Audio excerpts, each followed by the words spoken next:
Quiero comenzar señalando algo que considero muy importante tener presente en el día de hoy. Y es esto. Aunque este proceso pareciera estar destinado a examinarnos a nosotros como candidatos a la Defensoría del Pueblo, en realidad los pone bajo examen a ustedes, señores legisladores. Esto es así porque cuando este proceso concluya, nosotros los candidatos, pero sobre todo la ciudadanía toda del Chaco, podremos ver si ustedes, como expresión más representativa de nuestra clase política, aprendieron de los errores y los engaños del pasado, o si volverán a defraudar a la sociedad. Para ser más directo, todo este proceso servirá, cuando haya concluido, para que el pueblo del Chaco vea si ustedes y sus jefes políticos buscaron poner en la Defensoría del Pueblo a una persona comprometida, única y exclusivamente con los intereses de la sociedad.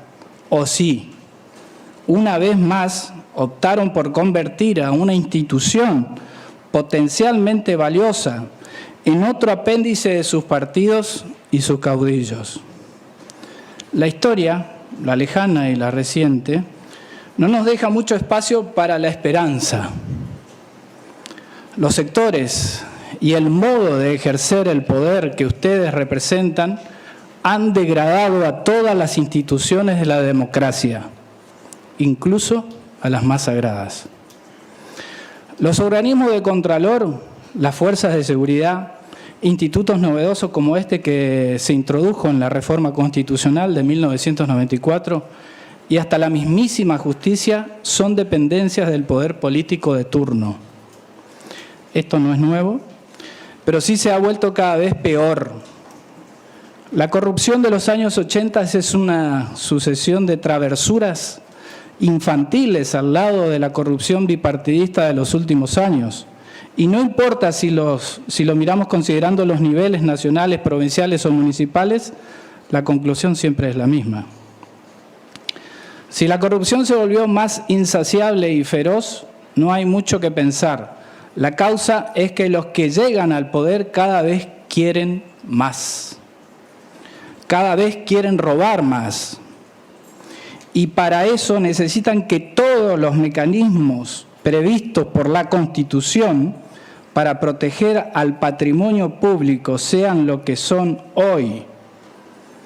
No basta con ser débiles, necesitan que sean cómplices. A veces cómplices activos, a veces cómplices por omisión, pero siempre cómplices. Y si no, díganme qué funcionario ha sido condenado por corrupción en el Chaco. ¿Se acuerdan de Miguel Pibernus? El escándalo que protagonizó aquel vicegobernador tuvo sentencia recién casi 20 años después. Una condena en suspenso que llegó extremadamente tarde y que solo sirvió para ratificar que no hay nada más rentable que robarle al Estado. Es un delito que prácticamente nunca se paga y cuando una vez cada varias décadas la justicia impone un castigo, este es totalmente indoloro. Señores, basta de tomarnos el pelo. Basta de convertir a la democracia en una farsa con la que los caudillejos de turnos y sus alcahuetes se enriquecen sin que nadie les pida que rindan cuentas, sin que los fiscales averigüen cómo sostienen sus niveles de vida, sin que los organismos de supuesto contralor que sostenemos con nuestros impuestos sirvan para cortarles la carrera a los ladrones. Hemos visto pasar el desmonte libre e indiscriminado, las transferencias ilegales de tierras fiscales, los proveedores privilegiados que cada gestión trae con sus sobreprecios para la asistencia social, las operaciones de narcotráfico que involucran a funcionarios, el vaciamiento de SAMEP y de SECHEP, las jubilaciones de privilegio, la destrucción de la educación y la salud pública.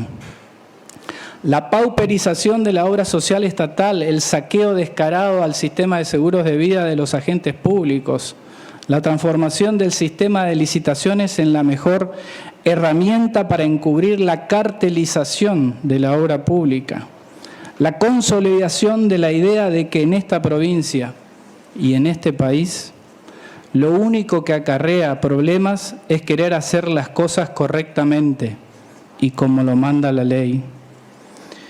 Padecemos una corrupción tan extendida y tan aceptada que ni siquiera encontró su límite con el aberrante caso de las 300 toneladas de leche para desnutridos, que fue utilizada por funcionarios y cómplices suyos para un negociado todavía no esclarecido.